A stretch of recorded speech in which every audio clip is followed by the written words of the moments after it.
Welcome back and thank you so much for staying with us. Now, as Ghana prepares for another round of debt exchange with its external creditors, former minority leader Haruna Iddrisu is warning that the operation will scare away investors, leading to stalled projects across the country.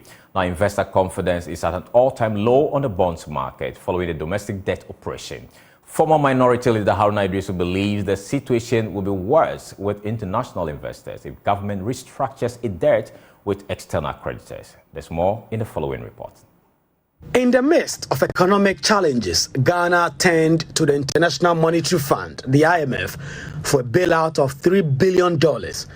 Before securing the deal, Ghana was required to undertake both domestic and external debt restructuring programs to alleviate the mounting debt service burden on its economy. The nation initiated a domestic debt restructuring program with an 85% participation rate, as reported by the Finance Ministry.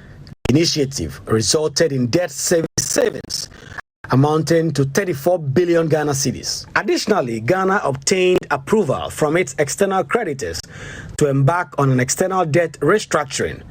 This approval was instrumental in securing the much-needed IMF bailout, which was granted on the 17th of May 2023.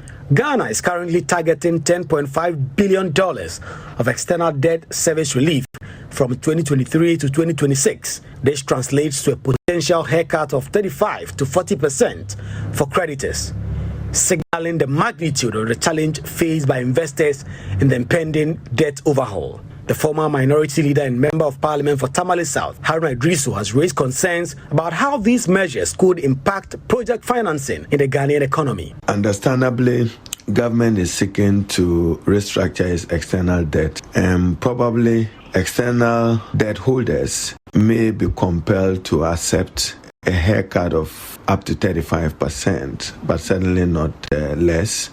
With interest service, which is between 11 to 14 billion US dollars, deferred until after the conclusion of the IMF program in 3 years. That will mean that project financing will suffer. Projects that are being financed with loans will come to a standstill, if not complete termination of those projects, and that will come at a cost to the state and the Republic of Ghana. The MP believes that government's inability to complete the domestic debt restructuring for reliance on short-term borrowing and high cost of treasury bill could be detrimental to the progress made with the IMF deal. I'm concerned primarily about government's inability to conclude the domestic exchange debt restructuring, which will come as a consequence to the future management of the economy and to our future quest to achieve stability and halt and stabilize the depreciation of the cedi and grow the economy. The private sector of Ghana is almost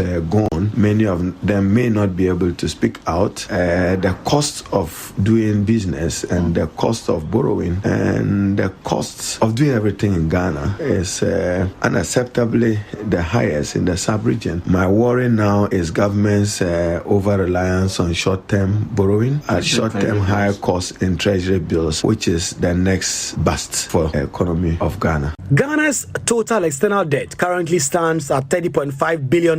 Of this, $20 billion is eligible for external debt restructuring. The eligible amount comprises $5.4 billion from bilateral official creditors, while external bondholders account for $14.6 billion.